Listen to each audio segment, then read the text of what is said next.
This is TJ Zizzo, driver of the Peak Motor Oil Top Fuel Dragster, and you're listening to Nitro Notes. Welcome to the AAA Texas NHRA Fall National Starting Line edition of Nitro Notes presented by the Performance Racing Network. I'm Brandon Mudd.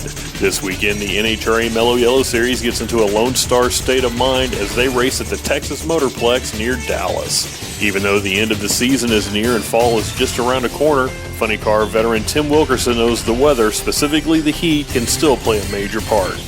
Dallas is always a tricky deal. The weather there at Dallas always seems to play a huge role in how the track is. Billy's facility there has been premier for years, and the sun gets out, gets 90 degrees at Dallas, and it still can do that in October, September, and it really seems to make a difference on how the track is. But seem to do well there and run good there. Just depends on the conditions, but we're excited to go back there too. For Clay Millican, Dallas is full of memories of his days in the NHRA Sportsman class as well as time spent with his family. While this track isn't home for the Memphis native, Millican definitely feels a sentimental connection.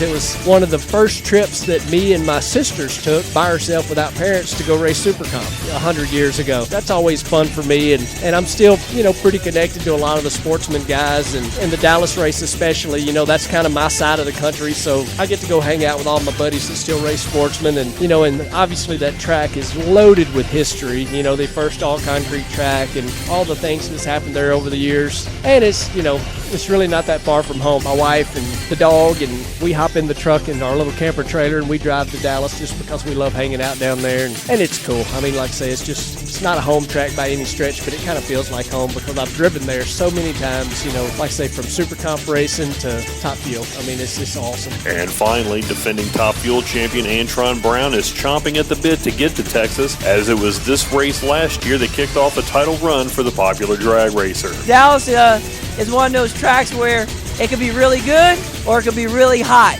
And if it's really hot, it's concrete, so it's always gets a great track surface to race on. And it's a great race for us to go on the tour, and the fans are always welcome out there. And Meyer and this whole group out there does a great job for us. So I'm always pumped up to go to Dallas. And last year, it was our turning point. We went out there. That's when we started our pull for the championship, where we snuck out there with that win, and we got that win. It really gave us the edge going into St. Louis. And St. Louis, we went out there, and it was our race. And same thing with Reading. So that's all for now. Be sure to tune in next week to the Finish Line edition of Nitro Notes, when we look back at all the action from Dallas. Hey, if you're a fan of short track racing, check out PRN's At the Track, hosted by Lenny Baticki. But don't forget to check us out at GoPRN.com, on Facebook at Facebook.com/Nitro Notes, and at CompetitionPlus.com.